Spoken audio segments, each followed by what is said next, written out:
नौशेरा फेरोज़ जे private technical कॉलेजनि जे मालिकनि मिस्ड कॉलेज नौशेरा फेरोज़ जे डायरेक्टर ज़मीर हुसैन वस्तुड़ी जी क़यादत में national press club Naushahro Feroze जे साम्हूं Benazir Bhutto Shaheed youth development programme जे इंतज़ामिया ख़िलाफ़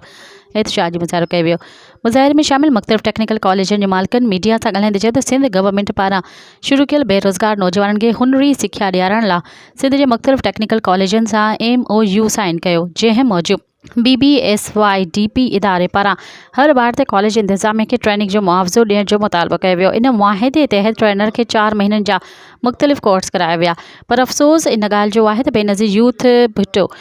भुट्टो शहीद जे नाले ते शुरू कयल हिन प्रोग्राम ऑफिसर शाही जे करप्शन जे वर चढ़ी वियो। सिंध जे टेक्निकल कॉलेजनि ऐं इन मुआमले तहत ॿारनि खे ट्रेनिंग त ॾिनी, पर खेनि मुआहिदे तहत कयल अदायगियूं न कई वयूं ऐं दिहाड़ी जूं बक़ाया जात जेके करोड़नि जूं थियनि थियूं, हुननि जो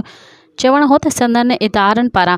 केतिरा ई भेरा ट्रेनिंग कराई वई, पर BBSYDP इदारे में वेठल करप्ट कामोरा पैसा खाई विया आहिनि। एहतजाज कंदड़ टेक्निकल कॉलेज जे मालिकनि चयो त खेनि लखनि रुपयनि जो नुक़सानु थियो आहे।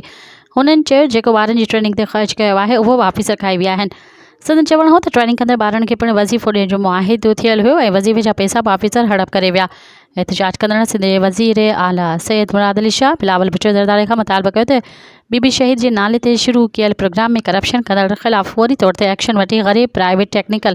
कॉलेज जे मालिकनि खे इंसाफ़ ॾिनो वञे, ॿी सूरत में सख़्तु एहतजाज कयो वेंदो। मज़ीद ख़बरनि ऐं तफ़सीलात लाइ विज़िट कयो असांजी वेबसाइट www.awamiNewsHD.com ऐं ॾिसंदा रहो अवामी न्यूज़ HD।